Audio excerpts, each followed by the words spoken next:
Hello అండి. అందరికీ నమస్కారం. మన ఆరోగ్యం మన చేతుల్లోనే ఉందంటారు కదా. మరి నిజంగా మనం ఆ దిశగా అడుగులు వేస్తున్నామా? ఈరోజు మనం డాక్టర్ మంతెన సత్యనారాయణ రాజుగారు రాసిన ఆహారం ఆలోచన అనే పుస్తకం ఆధారంగా ప్రకృతికి దగ్గరగా ఎలా జీవించాలి అనే దానిపై ఒక డీప్ డైవ్ చేయబోతున్నాం. ఇప్పుడు మనం ఫాలో అవుతున్న ఈ మోడర్న్ లైఫ్ స్టైల్ మనపై ఎలాంటి ఎఫెక్ట్ చూపిస్తోంది, మళ్ళీ ప్రకృతి వైపు అడుగులేస్తే ఎలాంటి అద్భుతాలు జరుగుతాయో ఈరోజు వివరంగా చూద్దాం. సో ఈ ఎపిసోడ్లో మనం ముఖ్యంగా ఒక 5 పాయింట్స్ గురించి మాట్లాడుకోబోతున్నాం. 1. అసలు మన శరీరం ఎలాంటి దుస్థితిలో ఉంది. 2. మన ఆధునిక జీవనశైలికి ప్రకృతి జీవనశైలికి ఉన్న తేడా. 3. విత్తనాలకున్న అపారమైన పవర్. 4. పోషకాలఘని అయిన మొలకలు. మరియు 5. ఒక ఆహారంగానే కాకుండా ఔషధంగా కూడా పనిచేసే తేనె. ఇంకా ఏమాత్రం ఆలస్యం చేయకుండా మొదటి అంశంలోకి వెళ్ళిపోదాం. అదే మన శరీరం ఎదుర్కొంటున్న ప్రస్తుత దుస్థితి. ఈ పుస్తకంలో భౌతికమైన ఇల్లు, జీవశాస్త్రపరమైన ఇల్లు అంటే మన శరీరం, ఈ రెండింటి మధ్య ఒక అదిరిపోయే పోలిక చెప్పారు. ఒకసారి ఆలోచించండి, మనం కట్టుకున్న ఇంటిపైన ఉండే వాటర్ ట్యాంక్ని సంవత్సరానికి కనీసం 2 సార్లైనా ఎంతో శ్రద్ధగా క్లీన్ చేస్తాం కదా. మరి జీవితకాలం పాటు మన శరీరంలోని చెత్తనంతా ఫిల్టర్ చేసే మన కిడ్నీలను క్లీన్ చేసే ఆలోచన ఎప్పుడేమన్నా చేశామా? అస్సలు చెయ్యము. సిమెంట్ గోడలకిచ్చే ఆ కాస్త ప్రాధాన్యత మన ప్రాణాన్ని నిలబెట్టే మన శరీరానికివ్వకపోవటం నిజంగా చాలా విషాదకరమని రచయిత ఇక్కడ గుర్తుచేస్తున్నారు. రైట్, ఇప్పుడు మన రెండో అంశం, ఆధునిక జీవనశైలి వర్సెస్ ప్రకృతి సిద్ధమైన జీవనశైలి. మన పెద్దలు ప్రాచీన కాలంలో ఆరోగ్యంగా జీవించినవారు ఎలాంటి దినచర్యను ఫాలో అయ్యేవారో తెలుసా? ఉదయం 4 గంటలకే నిద్రలేచి నీళ్లు తాగి పొట్టను శుభ్రం చేసుకునేవారు. ఆ తర్వాత మధ్యాహ్నం 12 గంటలకు ఆకలి పీక్స్లో ఉన్నప్పుడు సరైన భోజనం చేసేవారు. ఇక సాయంత్రం 4 గంటలకు పండ్లరసం తాగి సూర్యాస్తమయానికి ముందే అంటే 6 గంటలకల్లా రాత్రి భోజనం ముగించేసేవారు. దీనివల్ల లాభమేంటంటే జీర్ణ వ్యవస్థకు కనీసం 12 గంటల పాటు అద్భుతమైన రెస్ట్ దొరుకుతుంది. కాని ఈ రోజుల్లో మనమేం చేస్తున్నాం? రాత్రి 10, 11 గంటలకు కూడా హెవీగా తినేస్తూ మన పొట్టకి అస్సలు విశ్రాంతే ఇవ్వట్లేదు. ఇక్కడ డాక్టర్ గారు అడిగిన ఒక ఆసక్తికరమైన ప్రశ్న మీతో పంచుకోవాలి. ఈ సృష్టిలో ఎన్నో జంతువులు, పక్షులు ఉన్నాయి కదా, కాని కేవలం మనుషులకు మాత్రమే నోటి దుర్వాసన ఎందుకొస్తోందో ఎప్పుడైనా ఆలోచించారా? ఏ జంతువు పొద్దున్నే లేచి బ్రష్ చేసుకోదు, అయినా వాటికి ఈ సమస్య లేదు. ఎందుకంటే మనుషులు ఉడికించిన నూనెలు, మసాలాలతో నిండిన కృత్రిమ ఆహారాన్ని తింటున్నారు. పైగా కెమికల్స్తో నిండిన సబ్బులు, పేస్ట్లు వాడుతున్నారు. మనం ప్రకృతికి విరుద్ధమైన ఆహారం తీసుకోవడం వల్లే మనలో వ్యర్థాలు పేరుకుపోతున్నాయన్నది ఇక్కడ ప్రధాన వాదన. ఈ పాయింట్ కొంచెం జాగ్రత్తగా వినండి. ఉదయం పూట మన జీర్ణక్రియ అనేది ఒక మంటలాంటిది. ఒక మంటను రాజేయాలంటే మనమేం చేస్తాం?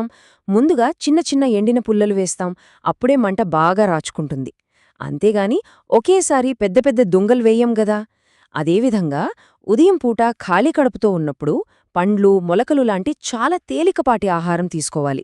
అలా కాకుండా పొద్దున్నే నూనెతో చేసిన దోశ, పూరిలాంటివి లాగించేస్తే జీర్ణ వ్యవస్థపై చాలా తీవ్రమైన భారం పడుతుందని వివరించారు. సరే, మరి దీనికి పరిష్కారమేంటి?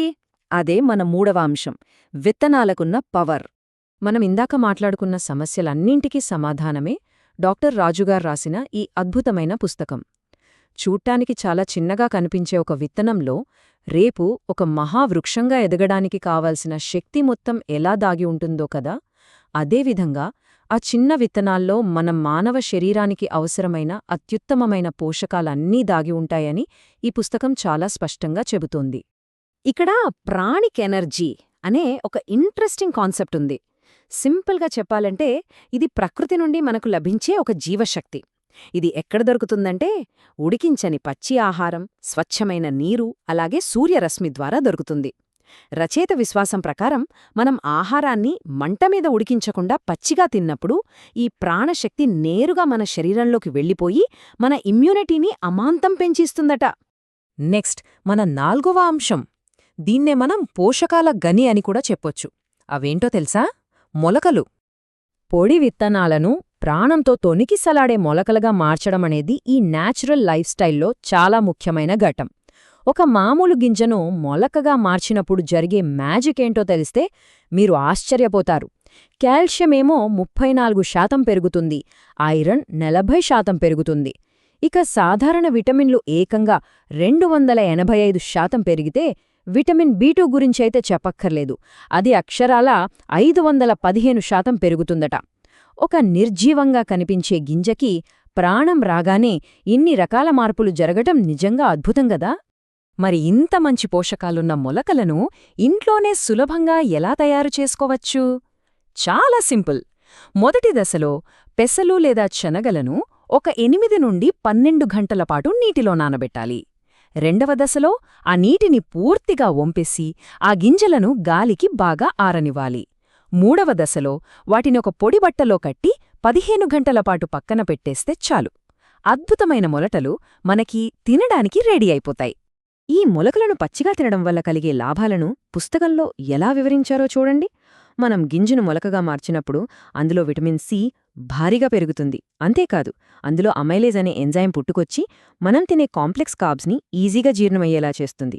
చాలామందికి మొలకలు తింటే గ్యాస్ వస్తుందేమో అన్న భయముంటుంది, కానీ అది నిజం కాదు.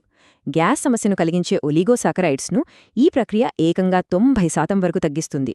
ఇక చర్మానికి, సంతానోత్పత్తికి కూడా ఇందులో ఫుల్గా దొరుకుతుంది.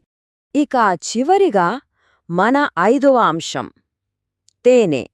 ఇది కేవలం మనకి రుచినిచ్చే ఆహారం మాత్రమే కాదు, ఒక సూపర్ మెడిసిన్ కూడా. ప్రాచీన కాలం నుండి తేనెను ఒక గొప్ప ఔషధంగా వాడుతున్నారు కదా. దీనిలో అసలు ఏముంటుందో ఎప్పుడైనా గమనించారా? ఇందులో 39% లెబ్యులేజ్, 34% డెక్స్ట్రోజ్, 17% నీరు మరియు మిగిలిన 10% ఎంజైమ్లు, ఖనిజాలు ఉంటాయి. తేనె అనగానే చాలామంది నార్మల్ షుగర్ అనుకుంటారు, కానీ కాదండి. ఇది మన పొట్టకి ఎలాంటి భారం ఇవ్వకుండా వెంటనే శరీరంలో కలిసిపోయే ఒక అద్భుతమైన ఎంజైమ్ల కాంబినేషన్. ఇంకొక ఫ్యాక్ట్ ఏంటంటే, 1 కిలో తేనెలో ఎన్ని క్యాలరీలుంటాయో వింటే మీరు ఖచ్చితంగా షాకవుతారు. ఏకంగా 3150 క్యాలరీలు. దీని బట్టి మనకు అర్థం కావాల్సిందేంటంటే, మన శరీరానికి ఎంతో వేగంగా శక్తిని ఇచ్చే ఇంధనమిది. మనకి నీరసంగా ఉన్నప్పుడు 1 స్పూన్ తేనె తీసుకోగానే ఆ ఎనర్జీ ఎక్కడ్నుంచొస్తుందో ఇప్పుడు అర్థమైంది కదా. తేనె వల్ల కలిగే మెడికల్ బెనిఫిట్స్ గురించి రచయిత ఏమంటున్నారో చూద్దాం.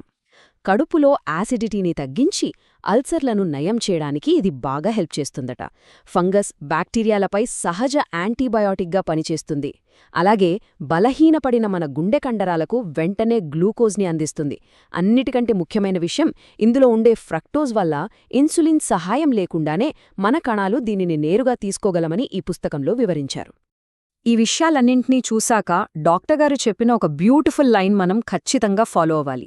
ఎప్పుడూ కూడా కడుపులో 3/2 వంతులు మాత్రమే ఆహారం నింపి 1 వంతు ఖాళీగా ఉంచడం ఆరోగ్యానికి చాలా మంచిది. అంటే కడుపు పగిలేలా తినడం మానుకొని మన శరీరానికి తగినంత గ్యాప్ని, గౌరవాన్ని ఇస్తేని సంపూర్ణమైన ఆరోగ్యం వస్తుందని ఈ ఫిలాసఫీ మనకు నేర్పుతోంది. సో, ఈ విశ్లేషణ ముగించే ముందు ఒక్కసారి మిమ్మల్ని మీరు ఈ ప్రశ్న అడుక్కోండి. మనుషులు ఆరోగ్యంగా నిండు నూరేళ్లు బ్రతకడం కోసం తింటున్నారా? లేక కేవలం 4 ఇంచుల నాలుక రుచి కోసం తమ ఆరోగ్యాన్నే పణంగా పెడుతున్నారా? ఈ ప్రకృతి సిద్ధమైన విషయాలు చూశాక రోజూ మనం ఎలాంటి ఫుడ్ తీసుకుంటున్నామో ఎవరికి వారు విశ్లేషించుకోవాల్సిన అవసరం ఎంతైనా ఉంది. ఈ సమాచారం మీలో కొత్త ఆలోచనలు రేకెత్తించిందని ఆశిస్తూ సెలవు.